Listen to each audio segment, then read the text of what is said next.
आज हम बात करेंगे कुछ ऐसे हैकर्स की जो अपनी स्किल्स से सिर्फ दुनिया को हिलाते नहीं बल्कि उन्होंने टेक्नोलॉजी और सिक्योरिटी सिस्टम्स की दुनिया को बिल्कुल बदल दिया। तो चलिए शुरू करते हैं एक ऐसे हैकर के साथ जो हर हैकर का आइडल बना, Kevin Mitnick. Kevin Mitnick, the king of hackers. Kevin Mitnick को आप किंग ऑफ हैकर्स कह सकते हो। इसका एक और नाम था द कॉन्डोर और द डार्क साइड हैकर।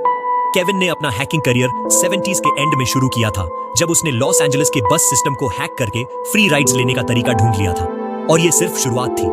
जैसे जैसे वो बड़ा होता गया, उसने अपनी कोडिंग स्किल्स को और शार्पन किया और दुनिया की बड़े बड़े कंपनीज जैसे नोकिया, मोटोरोला, IBM और फिर पेंटागन तक हैक कर ली। मिटनिक के हाथ में मिलियंस ऑफ डॉलर्स का कॉन्फिडेंशियल इंफॉर्मेशन आता गया। 1995 में उसे फाइनली पकड़ लिया गया, लेकिन ये उसकी कहानी का एंड नहीं था।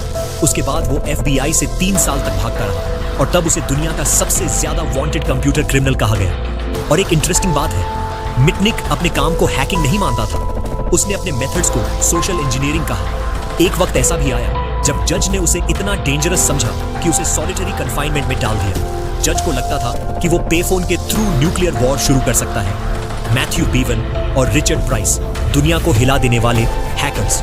अब बात करते हैं एक और डेंजरस जोड़ी के बारे में, मैथ्यू बीवन और रिचर्ड प्राइस।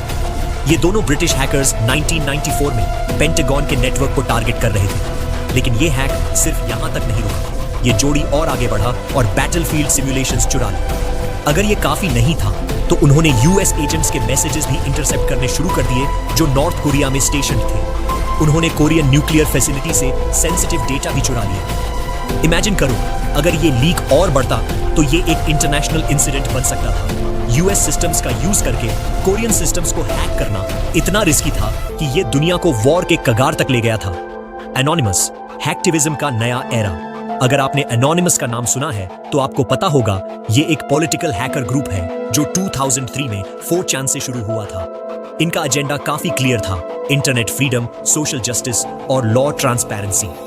इन्होंने अपने टारगेट्स को कभी भी नहीं छोड़ा। चाइना की गवर्नमेंट, वेटिकन, FBI, CIA सब इनके टारगेट्स बने। और ये ग्रुप सिर्फ हैक करने तक लिमिटेड नहीं था। ये डॉक्यूमेंट्स लीक करते थे, वेबसाइट्स को डाउन करते थे और ट्रेजेडीज जैसे चार्ली हेब्डो, माइकल ब्राउन के बाद पॉलिटिकल एजेंडास परस्यू करते थे। ये लोग अपने एक्शंस के थ्रू एक बड़ा सोशल इंपैक्ट छोड़ जाते थे। Astra, the mysterious weapon hacker. अब बात करते हैं एस्ट्रा की। ये एक मिस्टीरियस हैकर है जो मिड-20s में वेपन टेक्नोलॉजी के हाई प्रोफाइल डेटा को चुरा रहा था। एस्ट्रा ने ये डेटा दुनिया के अलग अलग हिस्सों में सेल किया, Brazil, south Africa, middle east और बाकी जगहों पर। एस्ट्रा का एस्टिमेटेड डैमेज 250 मिलियन से 361 मिलियन डॉलर्स के बीच है, लेकिन उसके बाद भी उसका असली आइडेंटिटी कभी रिवील नहीं हुआ। ग्रीस की अथॉरिटीज ने 2008 में एस्ट्रा को अरेस्ट कर लिया, लेकिन उसके बारे में अब तक कोई सॉलिड प्रूफ नहीं मिला। कुछ रूमर्स कहते हैं कि वो एक 58 साल का ग्रीक मैथमेटिशियन है जो अब जेल में है, गैरी मैकिनन। और अब बात करते हैं गैरी मैकिनन की। 2001 में गैरी ने नासा और US मिलिट्री के 97 सर्वर्स को हैक किया और 7 लाख का नुकसान किया। लेकिन सबसे इंटरेस्टिंग बात यह है कि गैरी का मोटिव कुछ अलग था। वो पैसा कमाने के लिए नहीं बल्कि अपने इंटरेस्ट के लिए हैकिंग कर रहा था। गैरी ने अपने हैकिंग के थ्रू UFOs और एक्स्ट्रा टेरेस्ट्रियल लाइफ से रिलेटेड डॉक्यूमेंट्स ढूंढने की कोशिश की। उसका कहना था कि उसने कुछ ऐसे फाइल्स डिस्कवर की जो एक्स्ट्रा टेरेस्ट्रियल लाइफ के एग्जिस्टेंस को प्रूव करती है, और इस वजह से उसने अपने स्किल्स को मिलिट्री सिस्टम्स को चैलेंज करने के लिए यूज किया। ये हैकर्स सिर्फ अपने टेक्निकल स्किल्स के लिए नहीं जाने जाते, उन्होंने अपने एक्शंस के थ्रू दुनिया को नए एंगल्स से सोचने का मौका दिया। क्या ये सब जीनियस है या क्रिमिनल्स?